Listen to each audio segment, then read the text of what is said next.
السلام عليكم. السلام ورحمة الله وبركاته. نعم. الشيخ مصطفى. نعم. معك الحاج فرج من الإسماعيلية. تفضل. رزق ابني بثلاثة أبناء أعمارهم متعددة، وكل واحد منهم في يده 6 أصبع. نعم. في يده كل واحد منهم 6 أصبع. نعم. نعم. هل يجوز قطع الصابع السادس لأنه ماسك على خيط الرفيع أم لا؟ الحمد لله والصلاة والسلام على رسول الله، وبعد.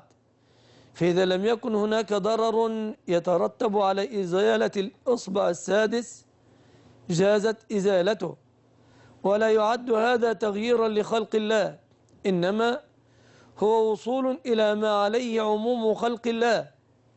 فإذا أراد الشخص أن يعود إلى ما عليه عموم خلق الله فله ذلك، وإنما الوعيد الوارد في المغيرات لخلق الله، المتفلجات الحسن المغيرات لخلق الله. أما الوصول إلى ما عليه عموم خلق الله فلا بأس به.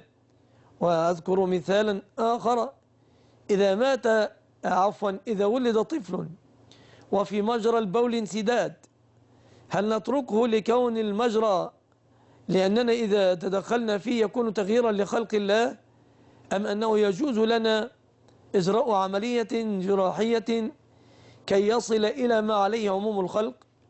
فالمترجح وبلا تردد أننا نفعل له عملية ليصل إلى ما عليه عموم خلق الله، فلا بأس بإزالة الإصبع السادس إذا لم تترتب على إزالته أضرار، وبالله تعالى التوفيق.